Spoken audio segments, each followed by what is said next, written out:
Los trabajadores sin memoria no tienen pasado, no tienen presente y tampoco van a tener futuro.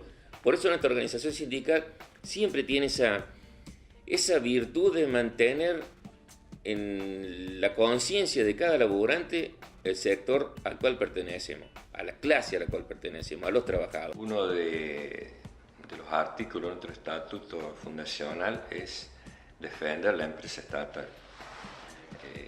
Somos uno de los pocos sindicatos del país que lo hemos logrado. No es el único estatuto nuestro que lo establece. También de empresas de energía, de agua y energía, de Ceiba y demás, también lo dice su estatuto. Sin embargo, ellos no lo pudieron lograr, esto de mantener las empresas en órbita estatal. La intención de rescatar la bellísima historia de este pequeño sindicato que creo que cuando estuvo más empleado llegó a cerca de un poquito más de 1000, ¿no? Y cómo cuando hay un dirigente o una dirigencia esclarecida, lo que se puede hacer, ¿no?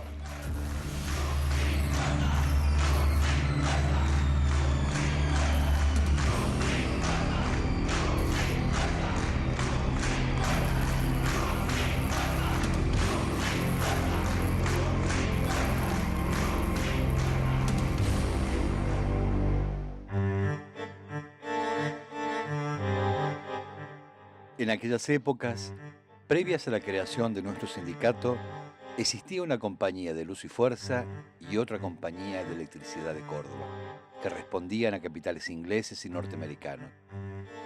Esta empresa privada trabajaba en función de sus propios intereses y priorizaba el lucro por sobre el servicio.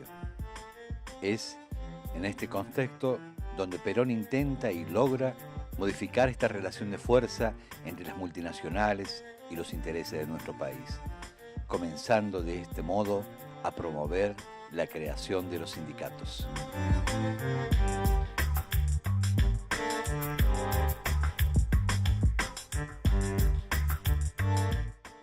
El Sindicato de Luz y Fuerza nació en años en que el despertar del movimiento obrero organizado hacía sus primeras armas. Atrás habían quedado los años de las organizaciones anarquistas de principios de siglo. Lo que se avecinaba tendría que ver con la identidad de los trabajadores, con el naciente movimiento peronista y con el por entonces Coronel Perón, su más importante líder. Es así que esos primeros 10 años, desde 1944 a 1955, fueron los que cimentaron un sindicalismo fuerte que después se reflejaría en largas luchas en los años venideros. Bueno, el peronismo fue un gobierno en alguna medida revolucionario, indudablemente, ¿no?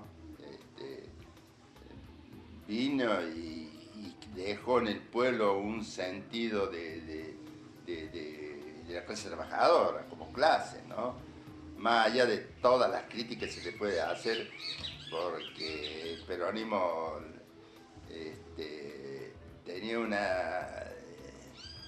una doctrina popular, pero no ideológica, ¿no?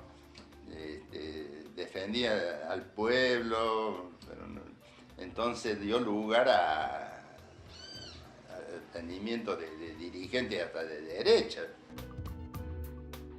En el año 1946, el gobierno de la provincia da a conocer un decreto de caducidad de las licencias que estas empresas extranjeras tenían, pasándolas a la órbita de la administración provincial. Ya con la empresa en manos del Estado y con una política nacional totalmente favorable para los trabajadores, se avanza en establecer derechos a través de un estatuto de los empleados de la empresa, es decir, un convenio colectivo de trabajo. En el año 1953 se crea la Empresa Provincial de Energía y simultáneamente nace el órgano de difusión del sindicato, Electrum, bajo el impulso de Agustín Tosco, cuando estaba en el cargo de secretario general Cristóbal Sierra.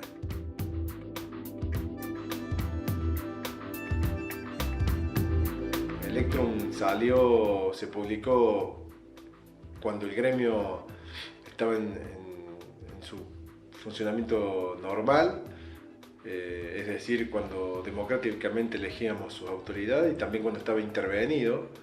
En todos los momentos hubo una dirección sindical en la resistencia, pues nunca bajaron los brazos. Entonces cuando intervenían en el gremio y los echaban, los compañeros de alguna manera editaban con los recursos que tenían, con colectas que hacían, publicaban de una manera muy humilde, por decirlo así, en papel barato y mimeógrafo de lo que podían hacer, y con eso llevaban adelante la actividad gremial y mantenían informados a los compañeros, que es la base fundamental del funcionamiento del gremio, ¿no?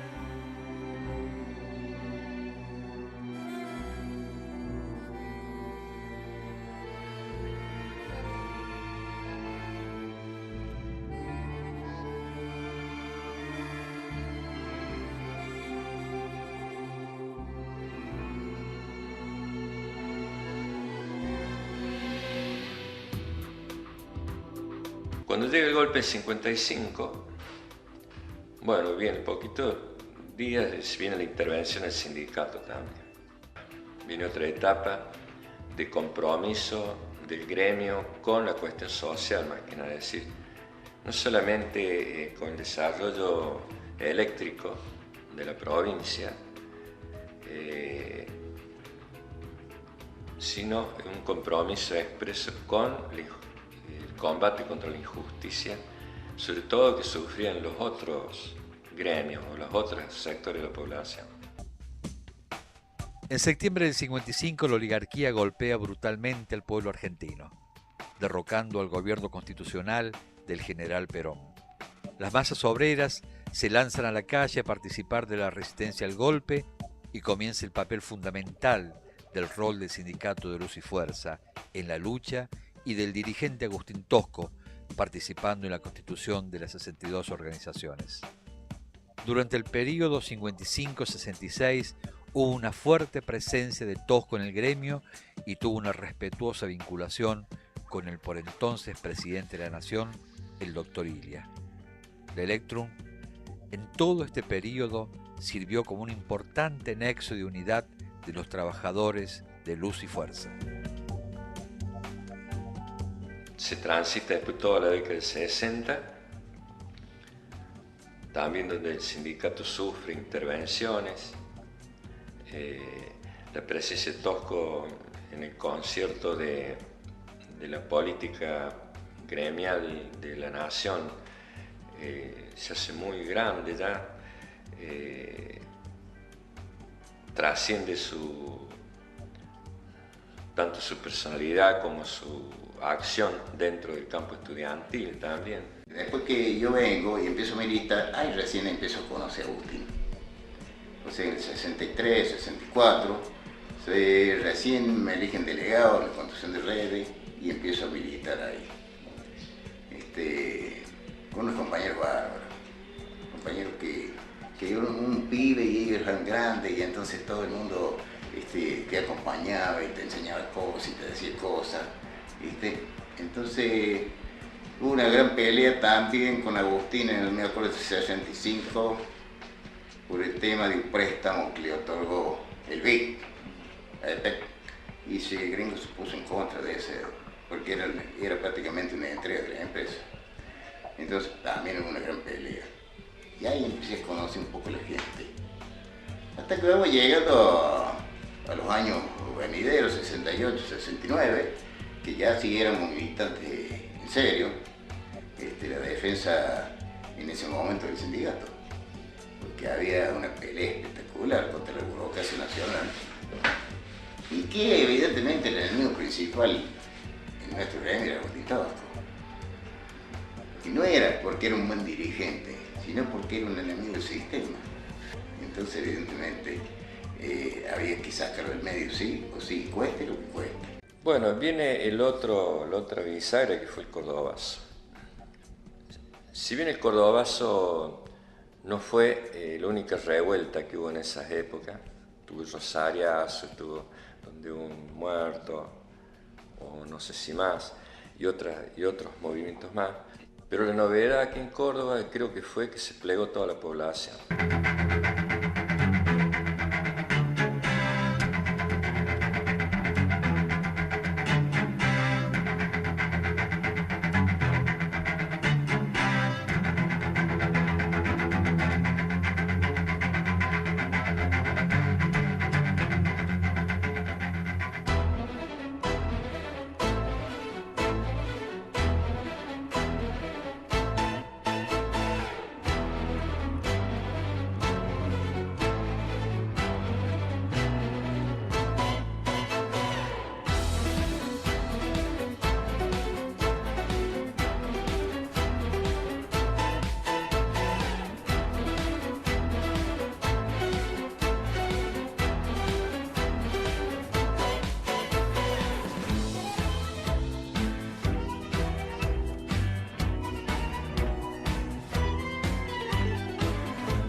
La valentía, el coraje y la actitud que tuvieron nuestros compañeros, y digo nuestros porque eran muchos, digamos, en realidad Agustín cumplía el rol de secretario general, pero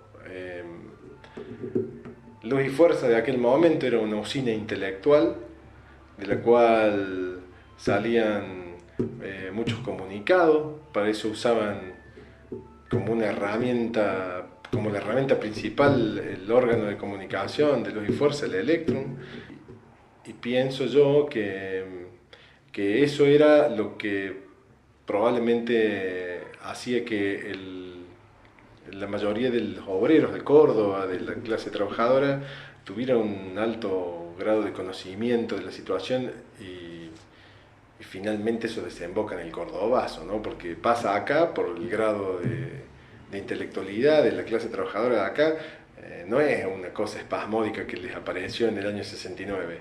Hay escritos que salen de Luz y Fuerza, que son de la mano de Tosco, de la mano de Ditofino, de los estudiantes que se acercaban allí, que explicaban cuál era la situación del momento. Hay una memorable que es signo negativo, que sale en el año 66, en el golpe de Onganía, ya empieza Luz y Fuerza a emitir todos esos comunicados que hacían que los trabajadores pudieran tener una clara visión de lo que estaba pasando y de que el gobierno del momento actuaba en contra nuestra, en contra de la clase nuestra.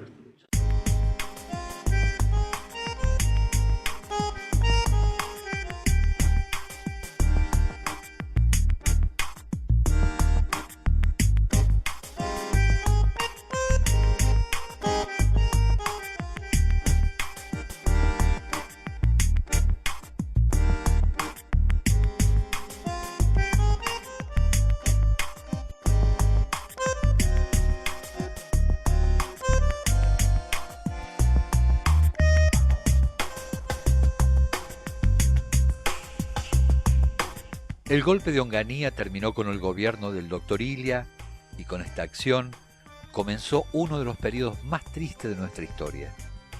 Fue como una antesala de lo que vendría en 1976. Allí, el rol del dirigente Agustín Tosco se agigantó, participando en todas las luchas y siendo protagonista fundamental del Cordobazo el 29 de mayo de 1969.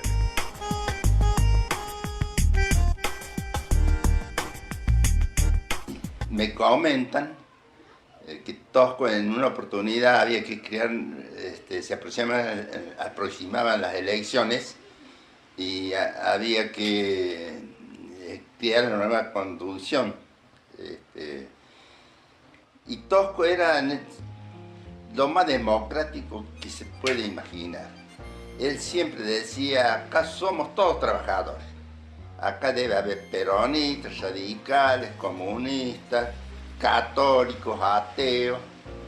Y me cuentan los compañeros que decía Tosco, no tenemos ningún católico en la conducción. Búsquenos a Álvarez, porque yo andaba en las marchas, en las procesiones, todas esas cosas, ¿sabes? Con eso quiero destacar ese pensamiento extraordinario, ¿no? De sentirse trabajador y eso impulsaba que más allá de toda la ideología o pensamiento particular, todos éramos trabajadores y debíamos estar juntos, ¿sabes? Era una forma de elegir una conducción del gremio, como hacía Agustín. Agustina iba a un sector de trabajo, posiblemente el mío, y decía, compañero, necesito 2 compañeros para la conducción del gremio. Y se iba. Y eso le elegían los compañeros ahí, en el lugar de trabajo. No interesaba si era comunista, peronista, radical o político. Y bueno, me propusieron y integré el consejo directivo como subsecretario administrativo, ¿sabes? Y ahí viví directamente esa honestidad del gringo, ¿no? Y la exigencia de la buena administración, ¿no? Incluso yo he recibido retos del gringo porque tal compañero se le anticipó para viaje de tal suma y todavía no ha rendido y vos no le has dicho nada, ¿sabes? No lo has en plan. Bueno, varias veces me reto, le digo, ¿sabes? Por algunos gastos y qué sé yo. Con eso te quiero contar de que cómo tenía tan viva toda la administración sana de un sindicato. Sí, a mí me llamó la atención porque yo no lo conocía personalmente. No sé de dónde él sacó mi nombre, pero supongo que, como me dijo él, yo a usted no lo conozco, Agustín, pero yo sí sé quién es usted, me dijo. O sea, era una persona que él, no sé si por trascendidos o porque conocía a la gente, cómo actuaba la gente, buscaba su gente para trabajar. Yo creo que fundamentalmente primaba la honestidad de las personas. Y el gringo siempre lo titulé el grande. No porque sea grande físico, que era grandote, sino porque era grande como persona, como compañero, como trabajador, como dirigente y como revolucionario. Yo me imagino Tosco en la Unión Metalúrgica o en esos grandes sindicatos. Hace la revolución, ¿no?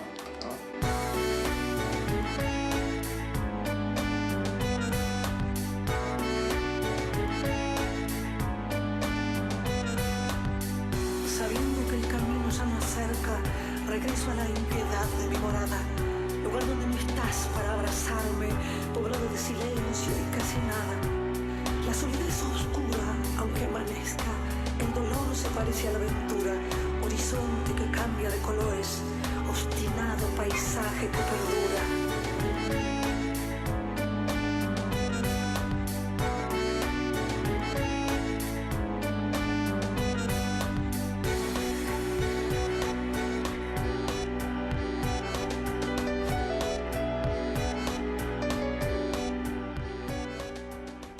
Estamos hablando de Tosco, que él le tocó la etapa en que debía haber un compromiso social, porque toda la sociedad, hay todo movimiento cultural, desde los artistas mismos, como le decía recién, hacia otros sectores sociales, la iglesia misma, todo un movimiento que requería de que nuestros sindicatos se comprometieran como trabajadores a la construcción de esa nueva realidad social más justa,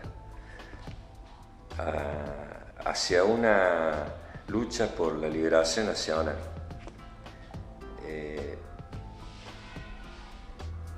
Hasta hasta que las 3A lo obligaron a Tosco a exiliarse dentro del propio país.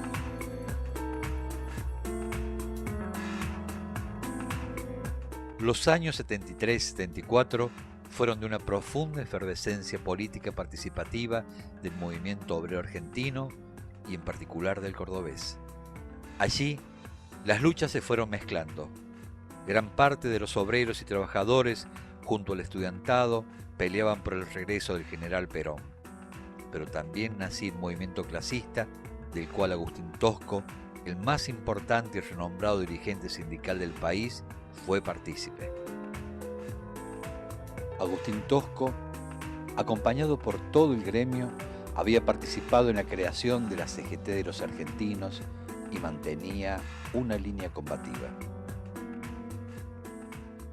Cuando viene Perón de nuevo a la Argentina, hubo una ilusión de toda la juventud, de todos los trabajadores.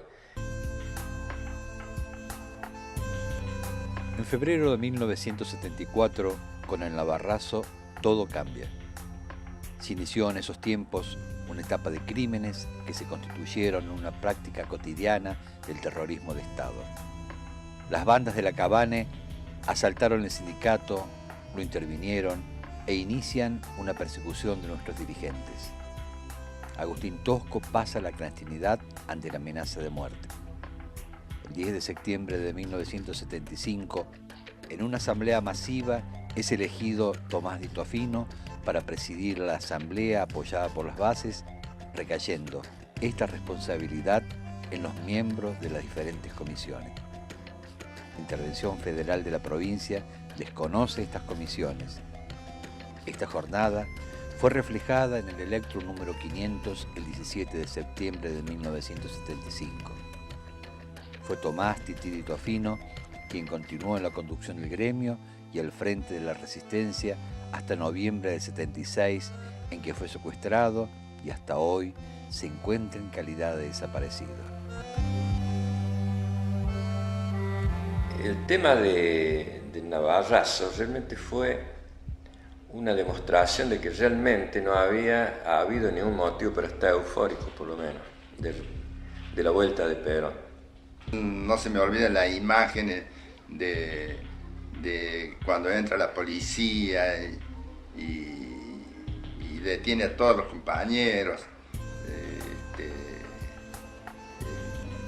Y tengo hasta fotos de los compañeros que estaban en el sindicato, empleados y compañeros de la conducción, tirados en el suelo, en la calle del sindicato, en la calle de Anfune, tirado en el suelo y allanando, entrando con fuerza las policías, rompiendo puertas que estaban con llave, perdimos nosotros mucho material del archivo en ese allanamiento que no lo recuperamos más. Así que hay cosas muy dolorosas en esta historia que debe estar presente siempre, ¿no? Para crear la conciencia de lo que es la clase trabajadora, ¿no? Bueno, en el año 75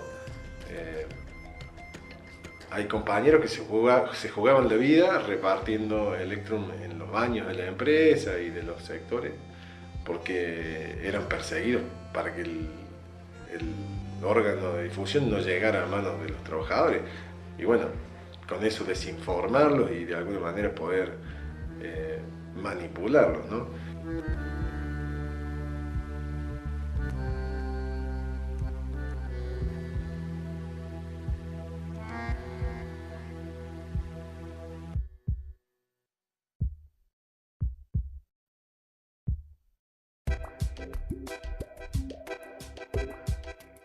Hasta que finalmente lo lograron. Finalmente entraron a la parte de la Cabane acá, intervino el sindicato. Bueno, a partir de allí Tosco y los demás compañeros de conducción se reunían normalmente en Gráficos, seguían con la acción, hasta que ya la cosa se hizo muy insostenible, porque esto fue en el 74. Ya en el 75 directamente lo amenazaron de muerte a Tosco. Salió el anuncio por distintos medios de prensa que lo habían sentenciado a muerte. Entonces, bueno, el gremio lo empuja a que pase la clandestinidad. Ahora, la clandestinidad fue tan grande que le impidió seguir un tratamiento médico pocos meses después como para salvar la vida.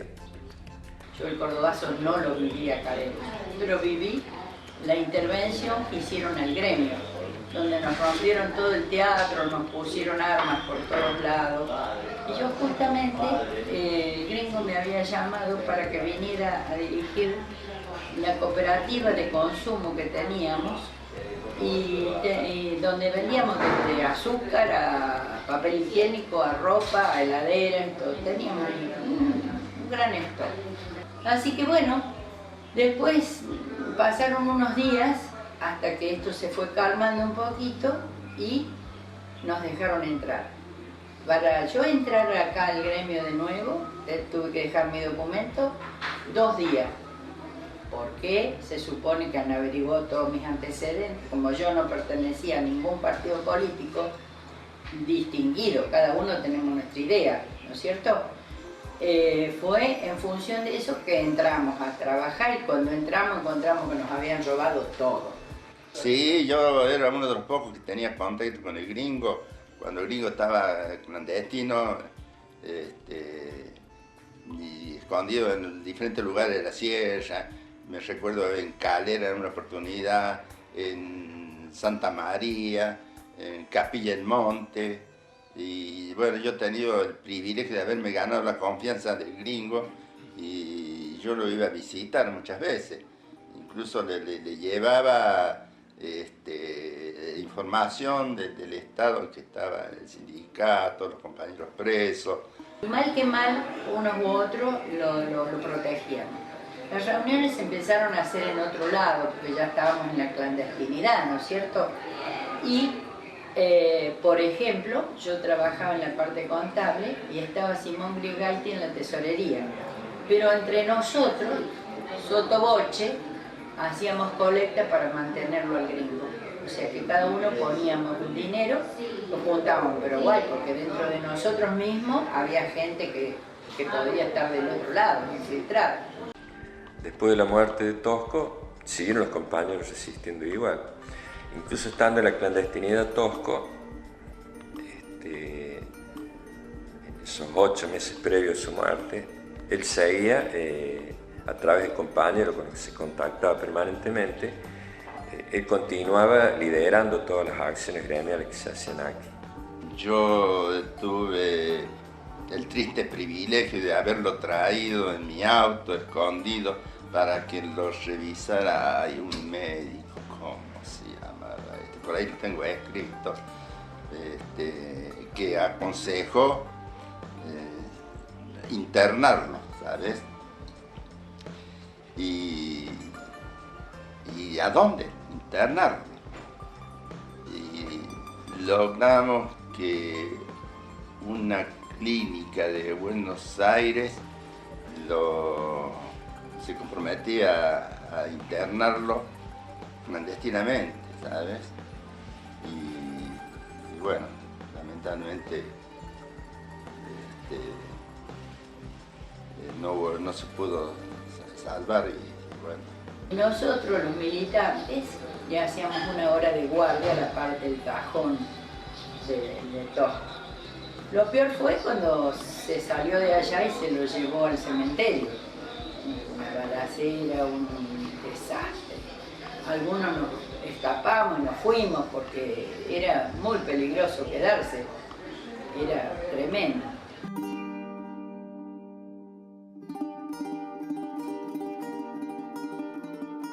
El 5 de noviembre de 1975 fallecía Agustín Tosco.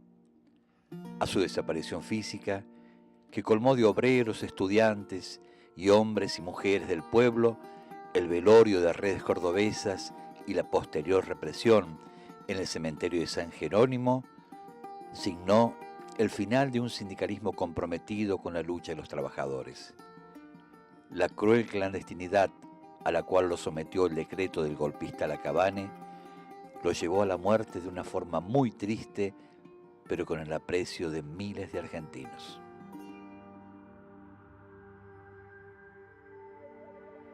Lo que pasa en Córdoba respecto a la persecución política es mucho más complejo y mucho más profundo y tiene que ver con, por supuesto, con las internas dentro del peronismo tras la muerte de Perón, pero sobre todo con la persecución a los luchadores del movimiento obrero combativo, clasista,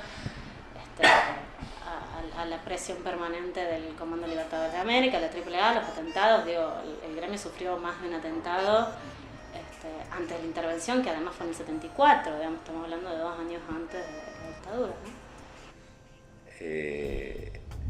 Tosco había fallecido, Caffarati había desaparecido, otros compañeros estaban presos, los habían preso antes del golpe. Estaba desmantelada prácticamente la estructura de resistencia gremial.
Pero el Sindicato de Luz y Fuerza de Córdoba, más allá de sus dirigentes más encumbrados, siguió siendo el más importante referente de las luchas en nuestro país.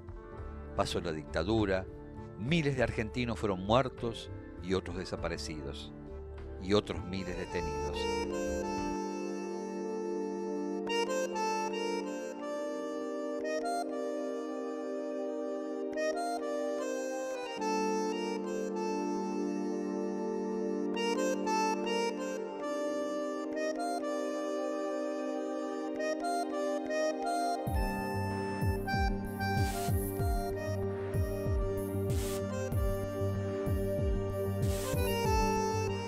A fines de la década del 70 cobraron relativa fuerza 2 agrupaciones. La del Movimiento 13 de Julio, que conducía Alberto Fonseca, y la de los Trabajadores Radicales, que orientaba Ramón Contreras. En diciembre de 1980 son trasladados a EPEC más de 300 trabajadores de agua y energía, constituyéndose la agrupación 12 de marzo, que orientaba Oscar Filippini. Esto potencia la lucha, formándose posteriormente la coordinadora de agrupaciones, a la que se sumó la Azul y Blanca, con Marcelo Soto al frente, sumándose posteriormente Oscar Álvarez.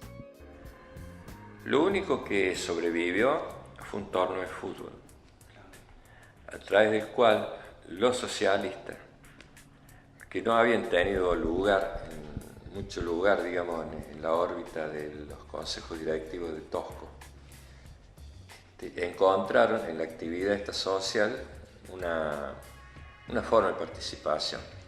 En el año 71 se crea un campeonato con fraternidad, lo hace el sindicato, pero impulsado más que nada por Alberto Fonseca, compañero socialista, junto con Brocanelli y otros más. Ellos desarrollaron una actividad gremial a través del deporte. El 13 de julio de 1981, en un memorable almuerzo en Redes Cordobesa, se lee un documento proclama en la que se exige el retorno a la democracia, la normalización del sindicato, la restitución del convenio colectivo de trabajo, la reincorporación de los cesantes y la aparición con vida de los desaparecidos. La coordinadora de agrupaciones de Luz y Fuerza de Córdoba se acopló así a un movimiento de resistencia nacional a través de la Agrupación Nacional de Luz y Fuerza, integrando la CGT, teniendo su pico más alto de lucha el 30 de marzo de 1982 con el paro nacional contra la dictadura. Esta coordinadora reorganizó las bases del gremio, convocando a la conformación de un cuerpo de delegados en la resistencia. El 11 de octubre de 1982 se reunieron todos los delegados en el Sindicato de la Madera y eligieron la mesa de conducción del Cuerpo General de Delegados, siendo designado Oscar Filippini, Ramón Contreras, Alberto Fonseca y Oscar Álvarez. Posteriormente, en 1983, se logra la restitución del sindicato y se convoca a elecciones, siendo ganadora la lista celeste que asume en noviembre de 1984. Posteriormente, el convenio colectivo de trabajo fue recuperado en 1986.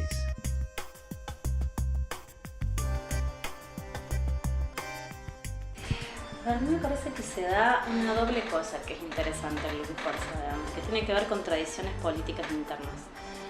En Luz y Fuerza confluyen desde la época de Tosco una tradición combativa clasista encarnada por Tosco, por la lista azul y blanca, de Gatito Fino, Alberti, Cafarati, todos los que conocemos, digamos, públicamente, pero que convive durante muchísimo tiempo con una tradición peronista que sostiene las reivindicaciones del peronismo, del primer peronismo, del peronismo clásico, digamos, en términos de garantías, bienestar, derecho al trabajo y el poder de los trabajadores en ese contexto. Esa confluencia va a durar muchísimo tiempo, hasta la coyuntura del 73, digamos, que se rompe esa confluencia. En los 80, digamos, tras la dictadura, la persecución, la desaparición, la muerte, digamos, en los 80, esas tradiciones van a estar mucho más tensionadas, porque pasó mucha agua bajo el puente, digamos, y van a competir por el gremio. La azul y blanca por un lado, incluso con sus decisiones, después se divide en blanca, etc. Y por el otro lado, un grupo de listas peronistas que también van a estar, digamos, no siempre coalicionadas, digamos, distintos peronismos. Pero las tradiciones reivindicativas van a ser bastante diferentes.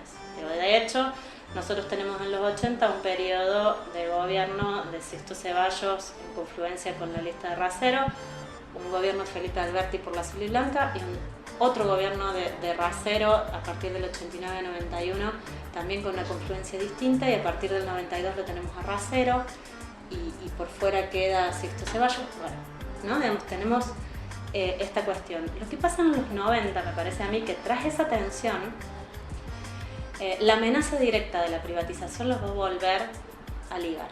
Estas dos tradiciones, una tradición mucho más clasista y una tradición cuya combatividad tiene que ver con el resguardo de los derechos adquiridos en el peronismo, digamos, un peronismo clásico, van a confluir de nuevo, con matices, por supuesto, en los 90 en aras de defender la empresa pública.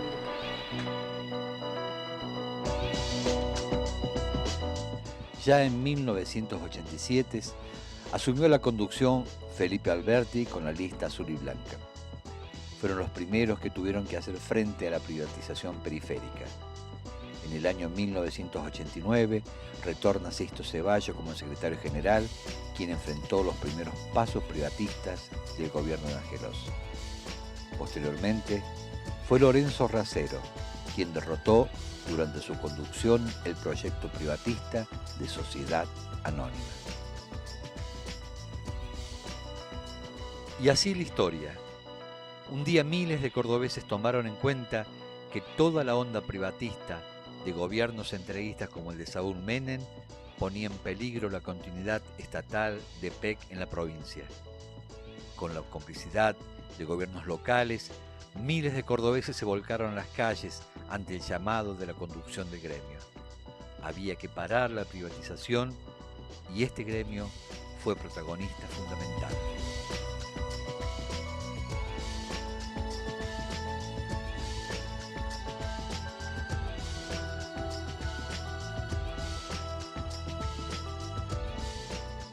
Nos tocó vivir a nosotros, a partir del retorno de la democracia, nuestra organización sindical empieza a pelear permanentemente para sostener el EPEC dentro del orden del Estado provincial, ya sea con una transformación de la EPEC en un sector concesionado, que en esa época el primer problema grande que tuvimos cuando se quiere privatizar la suroeste, la central Bazán, nuestro gremio, yo estaba ya como subsecretario gremial, nuestro gremio toma una decisión de oponerse, porque era la segmentación de la integridad de la empresa. Por eso planteamos nosotros la defensa de una empresa estatal integrada.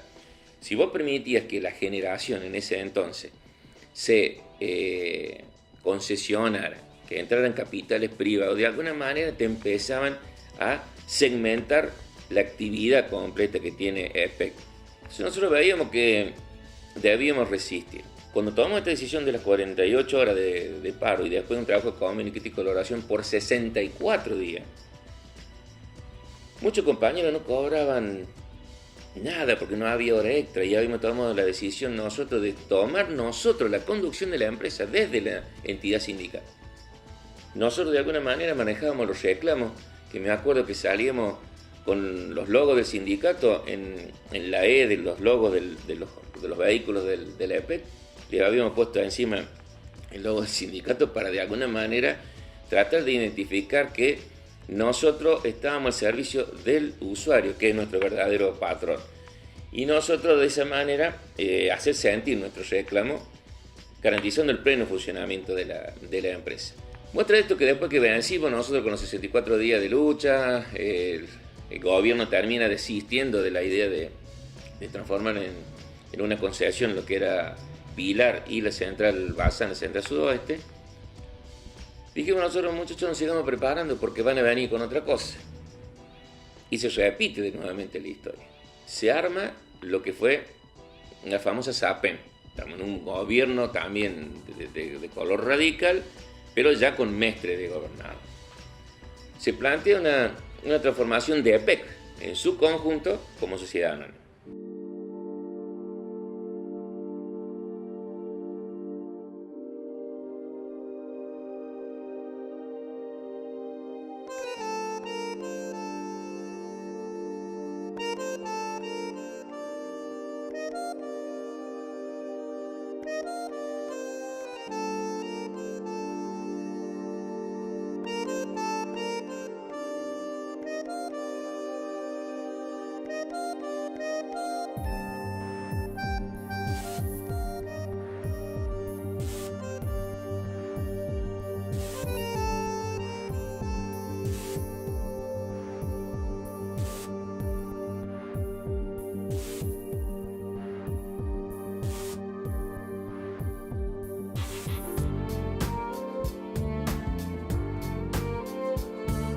Ahí pasa nuestro gremio por, creo, la etapa más difícil.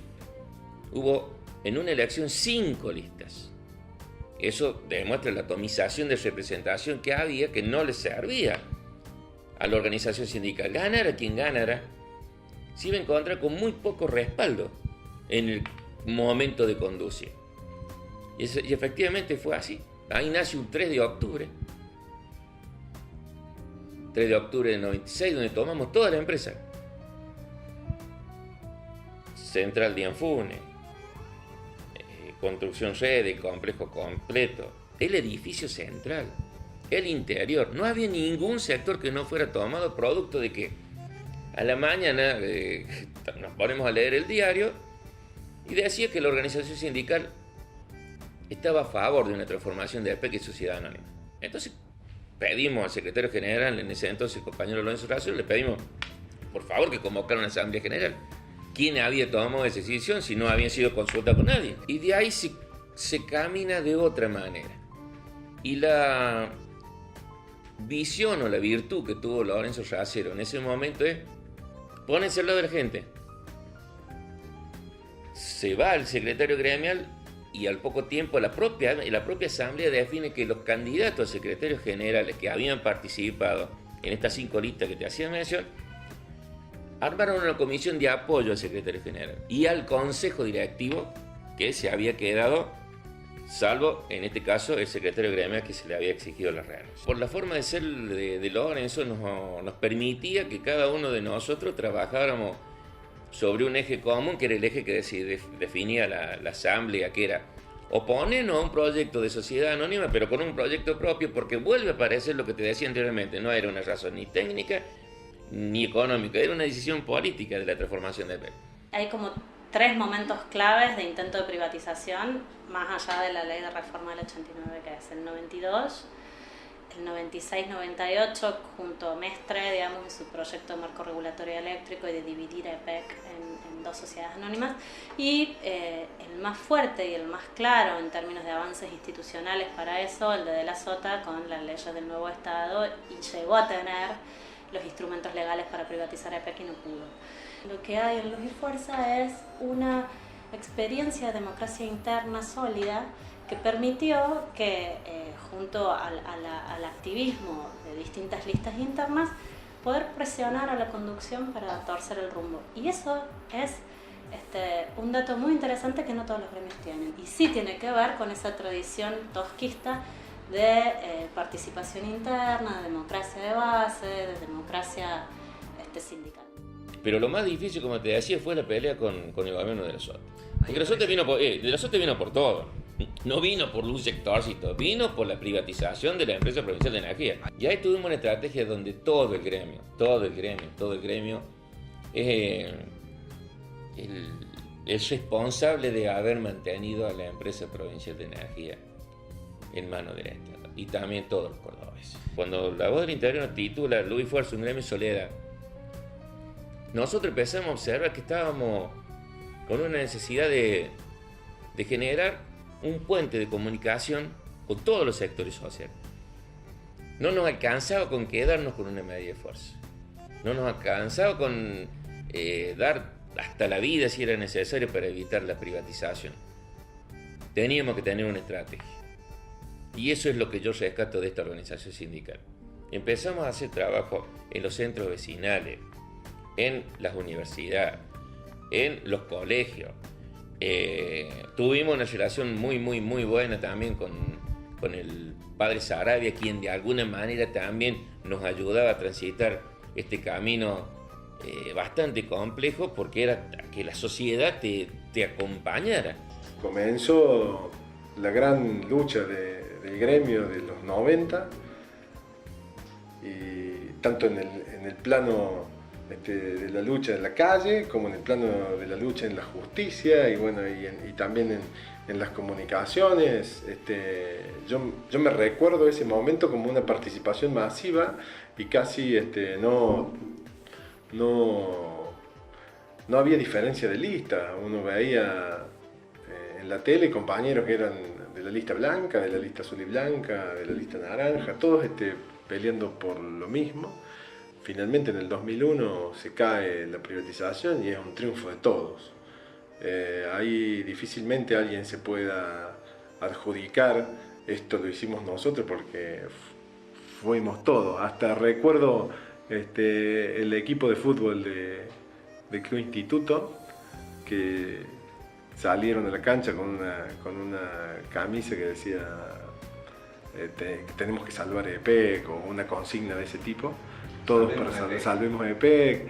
Y bueno, y ahí la sociedad finalmente, con todo este trabajo, ¿no?, de volantear, de salir a la calle, de hacer comunicados, fue comprendiendo la situación y bueno, nos acompañaron en una movilización gigantesca, masiva, que hubo como de 20.000 personas. Yo me acuerdo que una de las últimas etapas donde un día sábado, si mal no recuerdo, que hay una asamblea, día sábado, asamblea en nuestra organización sindical, hacíamos asamblea a la mañana, a la noche, nos movilizábamos a la noche, donde aparecía de la Sota en un festival, apareció uno de Luz y Fuerza con un cartelito de EPEC no se divide ni se vende. Iba atrás la sierra de la Sota porque tenía que inaugurar una escuela, apareció como EPEC no se divide, pero era algo que estaba muy bien estructurado y la sociedad nos acompaña. Nosotros cuando hablamos con Juan Leiria, porque cuando se da la muerte de Lorenzo, yo estaba secretario gremial y se debería haber dado el cubrimiento de los cargos, como decimos nosotros. Juan le iría de secretario general y yo la adjunta. Yo le decía a Juan, le digo, mira negro, yo me voy a quedar en la gremial, porque la etapa que viene ahora es mucho más difícil. Al haber volteado la privatización, la etapa que se viene ahora es la de la reconstrucción de EPEC. ¿Y por qué te decía que era la más difícil? Porque ya la habían destruido a las empresas de su funcionamiento. Después de haber armado una empresa para evitar la privatización, había que acondicionar una empresa para que funcionara en el Estado. Entonces empezamos a armar las famosas mesas de trabajo. Y yo te digo hoy, muy orgulloso y responsable de lo que te digo, modificamos toda y cada una de las estructuras de plantel de la empresa de provisión de energía. En muchos casos estamos por la tercera modificación. Y eso significa que estuvimos a la altura de las circunstancias, que le peleamos el futuro a cada uno de los puestos de trabajo que tenemos, el sostenimiento en el tiempo, y con mucho orgullo podemos decir, tenemos los mejores sueldos. El año 2008 fue un año cargado de luchas. El Sindicato de Luz y Fuerza venía de una serie de hechos que marcaron a fuego la justeza de sus reclamos. A la ley Bodega, que pretendía entregar la empresa, se sumó el tema de las jubilaciones y la defensa de sus derechos en aquellas jornadas vividas en el centro de la ciudad. El gremio se fue fortaleciendo y las respectivas conducciones que se sucedieron marcaron el rumbo de una EPEC estatal. Racine era un hombre de pueblo, trabajador y honesto, un hombre que siempre estaba, a cualquier hora cuando le llamaba a un compañero o algún problema estaba. En eso yo lo trato de imitar. Por ejemplo, Lorenzo, antes de venir al sindicato, él pasaba a las 6:30 de la mañana, todas las mañanas, a tomar mate en EPEC. Todas las mañanas de su vida. Yo no voy a EPEC, pero a las 6:30 de la mañana estoy acá en el gremio y todos los compañeros saben dónde estoy y si me tienen que encontrar por el problema que sea o lo que sea, a mí me encuentran. Bueno, Lorenzo era así, hablaba con todo el mundo, políticamente hablaba. Luz y Fuerza es un gremio pluralista, es un gremio que tiene radicales, peronistas, hoy en su mayoría peronistas, tiene compañeros de izquierda, entonces es un gremio pluralista, pero Lorenzo supo en su momento acapararlos a todos, juntarlos todos en defensa de la empresa. Eso hay que reconocerse, se lo reconocen todos actualmente, militantes de aquellos años que no están con nosotros hoy, siempre se conocieron eso. Bueno, nosotros con el compañero Gabriel estamos en la misma línea, siempre la tuvimos, por eso fueron los resultados que tuvimos en diciembre pasado de las elecciones nuestras, que ganamos casi con el 63% de los votos. Entonces, tenemos una militancia a la cual se la copiamos al compañero Racine. Mirá, el tema de la creación de la Subcomisión de Derechos Humanos viene directamente planteada desde la Secretaría General y la Secretaría Adjunta. Si bien el gremio en sí mismo, el sindicato y el gremio, ¿no? El sindicato como institución y el gremio como afiliado, siempre han estado ligados por nuestra propia historia al tema de los derechos humanos, no es casual y es fundamental la creación de una subcomisión, darle institucionalidad. Y eso lo logran ver y lo llevan adelante el compañero Gabriel Suárez y el compañero Jorge Molina Herrera. No, nosotros los derechos humanos los tomamos en el sentido más amplio, ¿no? Lo que pasa es que en el país que estamos, para poder dar una pelea, que la estamos dando, ¿no? Por un trabajo digno, por el tema de Monsanto, es importante no perder la memoria. Y por eso están vinculados los temas, ¿no? Cuando dicen los derechos humanos hoy y ayer, no, los derechos humanos son uno. Si hubo violación de derechos humanos más elementales como el derecho a la vida, fue para que no tengamos hoy una vivienda digna, digamos, ¿no? No es de ayer y de hoy. O sea, ayer se violaron de una determinada manera los derechos humanos por un proyecto de país que viola otro tipo de derechos humanos. Otro de los objetivos de esta subcomisión es articular con el campo de la Ribera, es articular con la D2, es articular con los compañeros de la Perla, es articular con los distintos espacios de la memoria y articular con los organismos de derechos humanos. O sea, si se quiere acompañar, no sé si es el término, pero estar juntos en la pelea.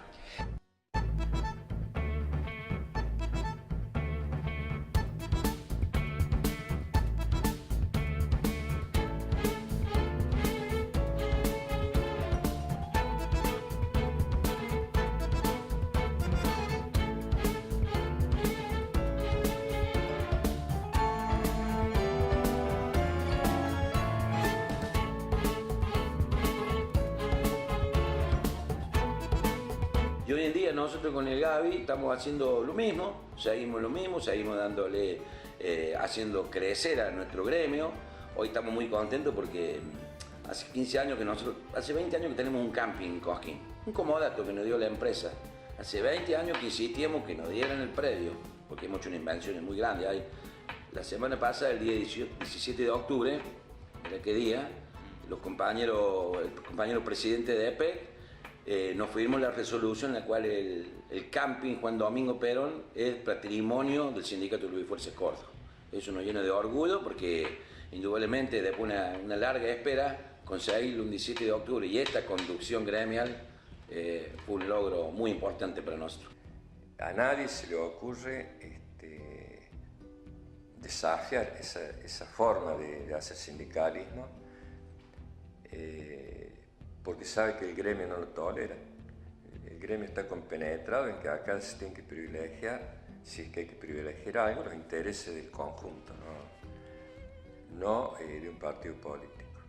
Esta conducción gremial, la cual encabeza Gabriel Suárez y yo, vamos a estar siempre al lado de los laburantes, al lado de los trabajadores, que son a los que nosotros tenemos compromiso. Nosotros no tenemos compromiso político con nadie. En el tema de la elección, nosotros únicamente estamos con los trabajadores.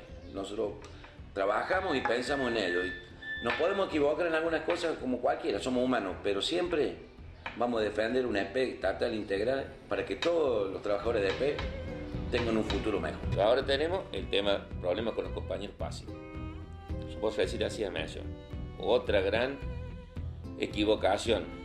Producto de desencuentros de gobierno nacional y provincial. Hoy el activo consigue un aumento salarial, a los 6 meses se lo traslada. Por eso nosotros estamos planteando la derogación de la 10.078 en virtud de que queremos volver al 80-24, pero con algunas cositas que hay que analizar del 80-24. Ahora estamos con el tema de ganancia, que nos salió lamentablemente un fallo del Tribunal Superior en contra. Vamos a la Corte Suprema, con una idea de nacionalizar el conflicto. Porque este tema no lo va a resolver Luz y Fuerza Córdoba, ni la CGT Unida de Córdoba.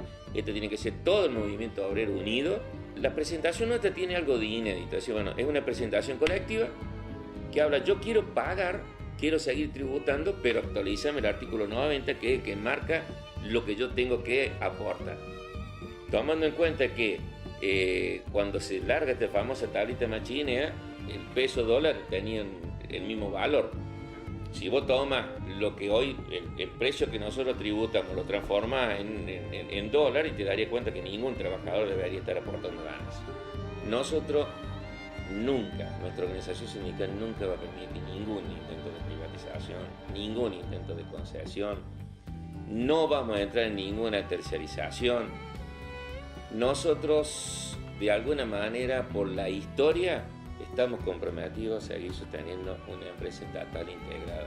Y los que vengan a cubrir nuestros puestos cuando se dé esto que siempre tenemos nosotros, la democracia sindical, cuando compañeros vayan a cubrir la Secretaría General, van a seguir manteniendo la historia de nuestra organización sindical. No hay posibilidad de equivocarse.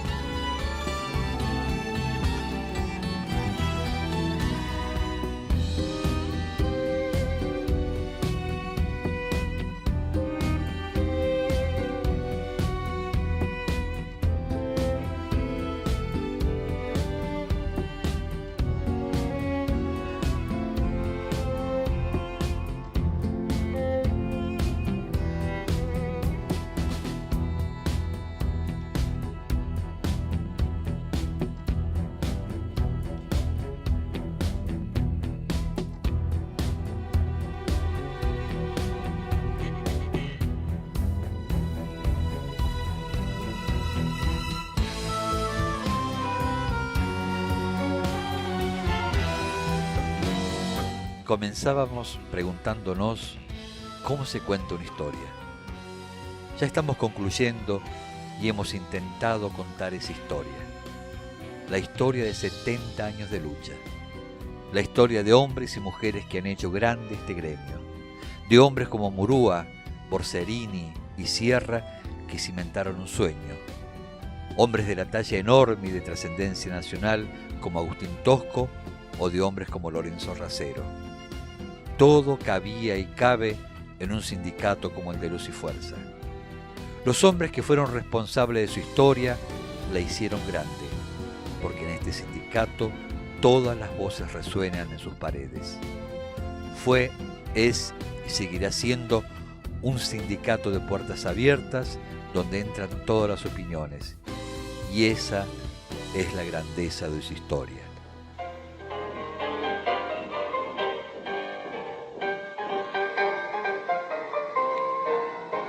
Una antorcha y un rayo simboliza el emblema de nuestra institución.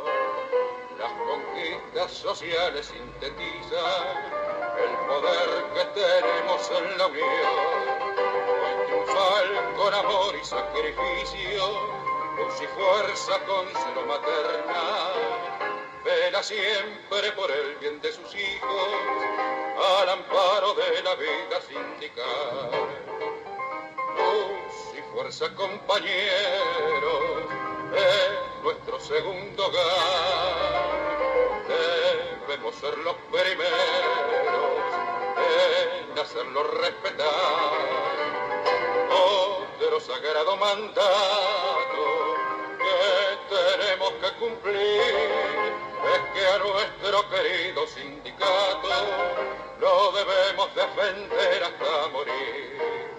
Con la luz de la antorcha como guía y la fuerza del rayo en nuestro afán, derrocada será la oligarquía y los hombres felices vivirán.